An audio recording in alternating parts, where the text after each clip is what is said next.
In this video, I want to offer a narration on a video that was sent to me by someone that has some disturbing and questionable footage of an animal control officer, and I should say officers, containing a dog that was a loose dog, a stray dog that they were called on. I'm not going to point any fingers saying that the officers were being intentionally cruel to the animal. I can see that they were not trained, and with my background, if you don't know my background, I've been training with and in shelters for close to 20 years. I have taught proper animal restraint procedures to numerous animal control agencies. I offer an online course that shows animal handling techniques for shelter employees, volunteers, and staff. In this video that I'm going to show you, not in an effort to scold the people who did what they did, because in my opinion, they weren't trained in the use of the catchpole, and the improper use of a catchpole can do many harmful things to a dog. One, you could seriously injure or kill a dog on a catchpole. So I was sent this video of an animal control agency in Southern California apprehending a loose dog using a catchpole. A catchpole, for those people who don't know it, is a pole that has a wire noose at the end that is generally used to get an animal that poses a danger to people. And most animal control officers that I know, most people who have trained under me, will just use a simple slip lead. It's less stressful for the dog. It's usually a lot easier to maneuver. A catchpole is usually at the end of a 2, 4, 6 foot pole. It's designed to keep the animal away from the person.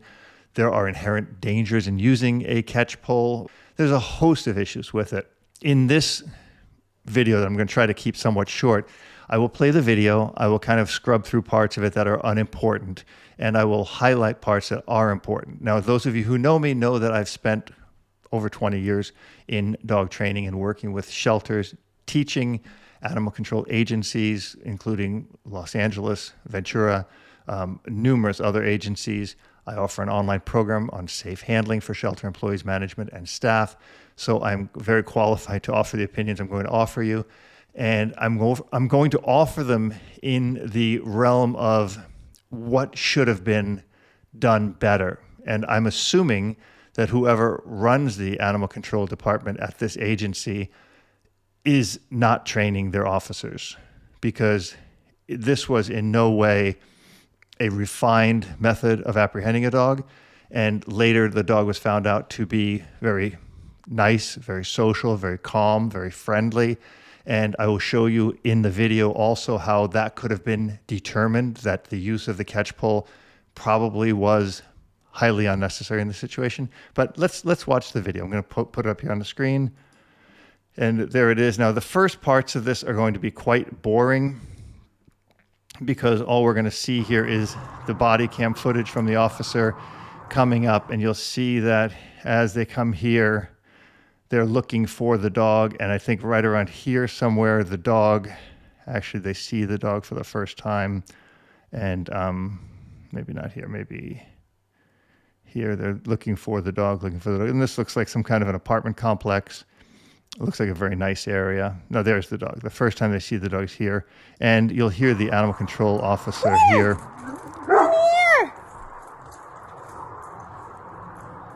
Try to coax the dog to her.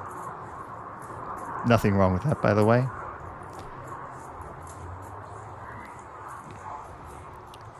And as is often the case, the dog is going to run away, right? If the dog was showing pure aggression signs, the dog would be running towards the person. And in that kind of situation, yes, to protect a life or safety, I could see an officer, if the dog is very dangerous, even killing the dog. I don't have any problems with that. I do have problems when the dog is safe, and an animal control officer should be skilled, or at least schooled, in reading canine body language and understanding if a dog is posing a danger. Let's go. Come on. Let's go. Let's go. Go inside. Go. Now, what they're trying to do is get the dog to go inside Close here, the door. right? Close Now, the the door. dog just walked right past her, right? Now, the dog is inside a contained area, which obviously the dog could jump over this, but now All right, they're now going let's to wait try for to work the Brianna. catch-pole situation. So the first mistake here, I'm going to pause here for 1 second. If the dog went right by her because she was standing right by this gate, I'm going to back up 30 seconds and show you that as she's coming here, I think the dog must be somewhere around her. You can't see it again because you're looking at a one-dimensional, straightforward view. Let's go. But Come here, on. Let's go. Come on. the dog is with her. Let's go. The dog just ran right by her. Go. Go inside. See, boom, right by her. Close the So door. why Close the the door. person at this point wouldn't simply have just slipped a noose over the dog's neck is beyond me. The dog showed no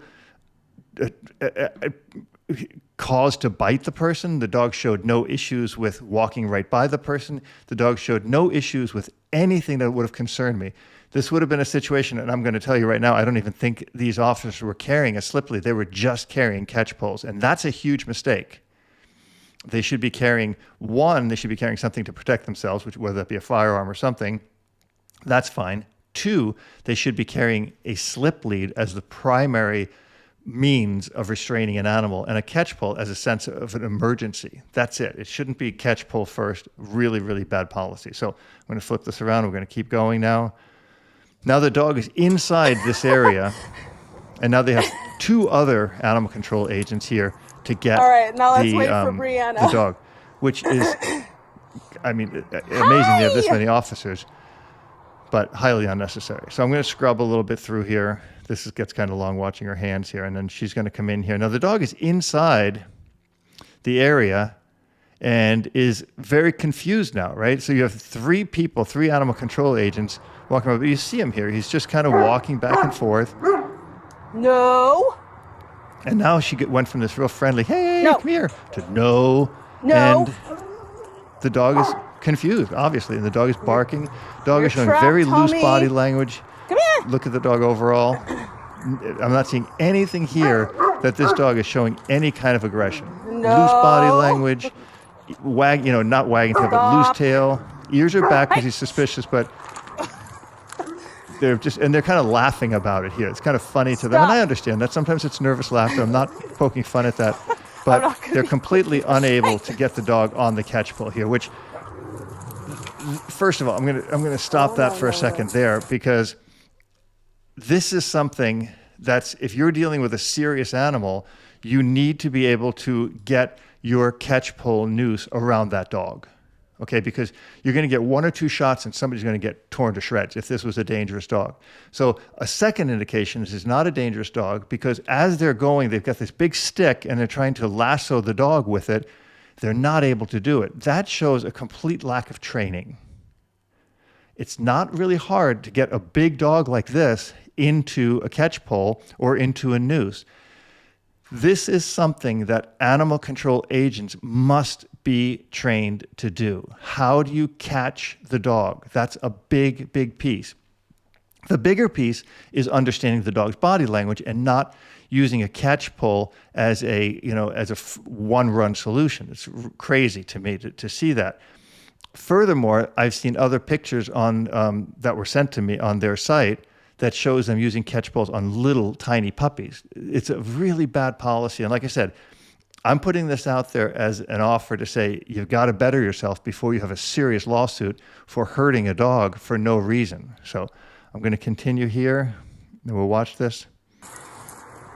Now the dog here is behind bushes. Now this is exactly where you'd want to use the catch pole. If the dog is kind of behind the bushes, you can't get to him, you put the catch pole on, you bring the dog out, and then you move from the catch pole to a line, or you get the dog immediately into a car. But this gets worse here, so let's keep watching. I'm going to make the screen a little bit bigger so I can see it.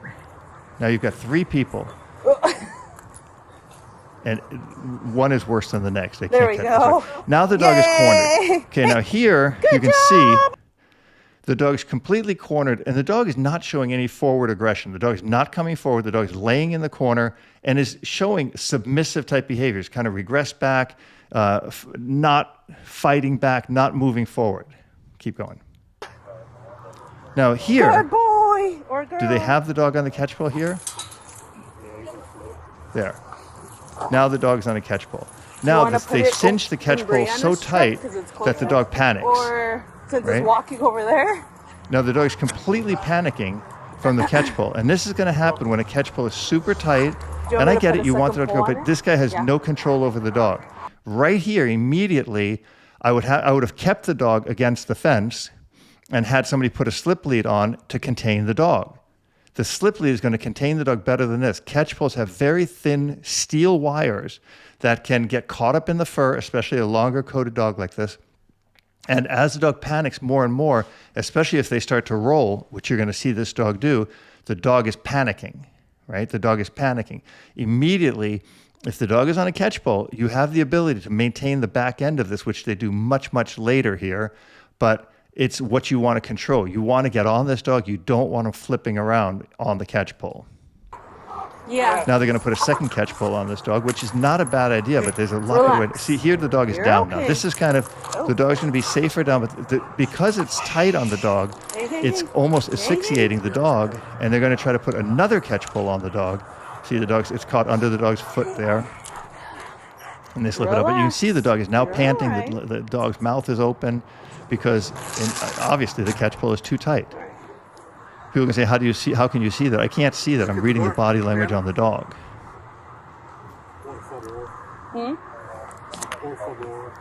I believe they are talking here. I don't know if you can hear it or not. Probably one of the best staffed animal control agencies I've seen. I believe it's through the police departments, but I don't think these are police officers. I think, or maybe they are. I don't know. Okay, so now here's where the bad stuff happens. Now they have two steel thin wires around this dog's neck. A dog that showed no aggression, nothing at all. And people are going to say, well, they need to protect themselves, and that's fine. I've got no problems with anybody protecting themselves, but this dog showed, and again, if you can't read a dog's body language early on to see that this dog showed nothing, now you can see this dog's completely pancaking on the floor. He's just, and I don't mean pancaking that he's panicking, stopping the behavior. He's just like, he can't move. Relax. The wire is around his neck, and he's also got his paws pushing on the pole to try to save himself. The dog is in a complete state of shock. Now that twisting movement is what released this catchpole, the back catchpole. I believe this might be the lady now holding the camera on the camera. I'm not sure. Maybe there's only 3 people. Maybe it's not the 4th one. But you can see the dog. And look at right here for a second. Look at this dog's panting. You can see the mouth is open. The dog is in complete panic mode because the dog's being suffocated, right? This is the dog unable to breathe because the wire around his neck is strangling the dog.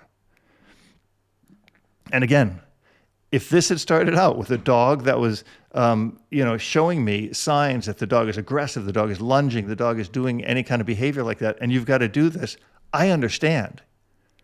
But this situation here is not the dog's fault. This is an unskilled handler's fault. This is really negligent behavior. Okay, I'm going to go back. Keep watching. The dog doesn't die in the end, so you don't have to tune out for that. Now, they're trying to figure out what to do. They're completely lost here, what to do. Yeah. And what they're going to do is somebody's going to come in and put a line under the dog's waist to try to stand the dog up, which is what should have been done early on. But you're already now have the dog in such a situation where the dog is completely, choked out. The dog's lightheaded, and and when a dog gets on a catchpole, I can tell you this from experience, the dog is fighting for his life. He does not, it's a thin wire cinching around his neck. He's flipping around. The more he flips, the worse it gets. Now this guy's going to come around, and this is the right idea. He wants to put a line under the dog. But at this point, you could carry the dog, right? You're not going to have an issue with the dog if you have the front part of the head on a catchpole. But now, here they try to pick the dog up. Ready? Yep. But remember now, the dog is unable to stand up because the dog is so lightheaded. I mean, think about it. The dog has been being choked for a good few minutes here. So it's very hard for this dog to just stand up. Think about that.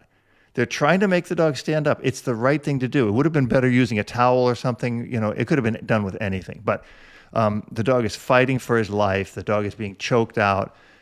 Again, just very poor procedure. Poor procedure on the animal control agent's part. And more than likely, just poor training because it's very, very horribly delivered.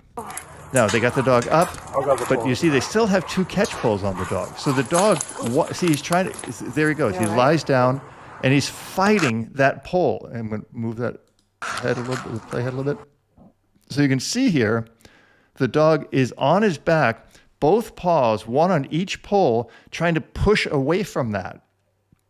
He's fighting for his life, and that's the catchpole situation is not designed to be a wrestling tool, because the more they wrestle with this dog, the worse it gets for the dog. Either he's going to fight worse, or he's going to completely choke himself out, or they're going to kill him. But he doesn't die in this, like I said. So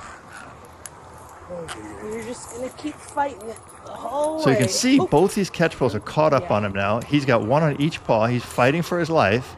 And they lost, I don't know how they lost this thing underneath his waist, but again, it just shows, very, very poor procedure. And you see the dog, even here, the dog is just trying to figure out what to do. But when this pressure goes on his waist, this isn't, the flank area of the dog's body is an area that the dog is hypersensitive with, right? So you've got the dog's neck and the flank. And trust me, the flank is more sensitive than the neck as far as response of the dog. The neck is stronger and thicker, but you have a thin wire, two very thin wires. And if you can see here, the poles are pulling forward. So they're actually choking the dog as they're trying to move the dog. Now they're going to try to pick him up again. And now the dog is chewing on the catchpole. Now the catchpole is getting in and out of his mouth, and he's flipping. And when they start flipping, and this is why people don't use catchpoles on cats, because cats will flip and flip. And if they flip enough, they'll just snap their neck. And that's why with cats, they use the little towel. They use towels or those spring-loaded thingamajigs. I don't know the name of them. I used to see them in the shelters all the time. But this dog is just, look. You can look at him panting, and now they're gonna lift him up by his neck, which, this gets worse and worse here. The dog is flailing around, and you can see he's just absolutely. Jeez, dog. I can't tell you how many things are wrong about this video. I just can't tell you how bad this entire situation was handled. I believe, I without a doubt, I can say that these people were not trained in the proper restraint of a dog, especially a dog that showed zero issues. None. The dog did not show any issues of, aggression or anything else towards these people. And here, I'm surprised this dog made it, because now they're just dragging him on his back, and it's just pathetic to watch. This side? That picture there speaks volumes of the training that was completely absent from these officers.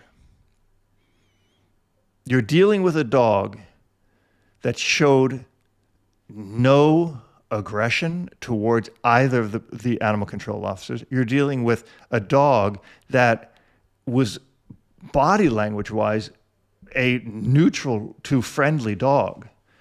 I get it. It's a big dog. And I think one of them said in here, I think it's an Anatolian Shepherd. I think they assessed it as another breed. Irrelevant. I get it. Any dog can bite, and a big dog can pose danger. But if you're in an animal control position, you, one, should understand how to read body language, and you've got backup. You've got 3 officers here.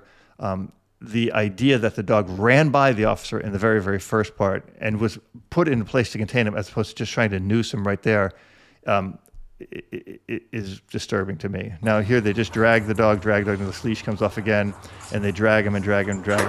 And then I think they put the thing back on, the line back on under the waist, and try to lift him into there.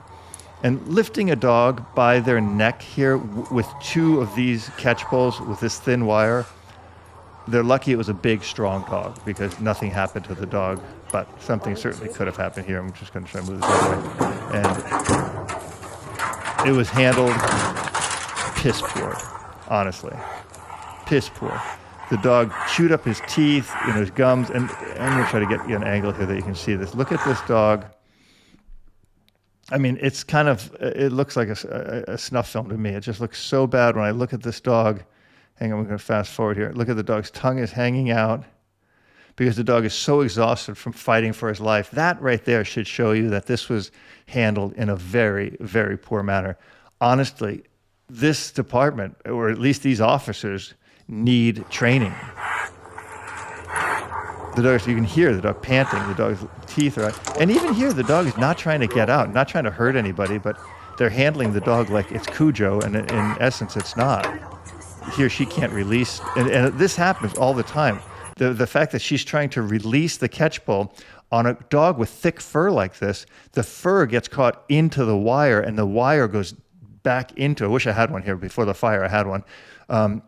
It goes into the pole again. So the fur gets caught up into the pole and you can't get the wire back out because the wire needs to release. The noose needs to release. And you can see she's just struggling and struggling with it. You can see it in her face.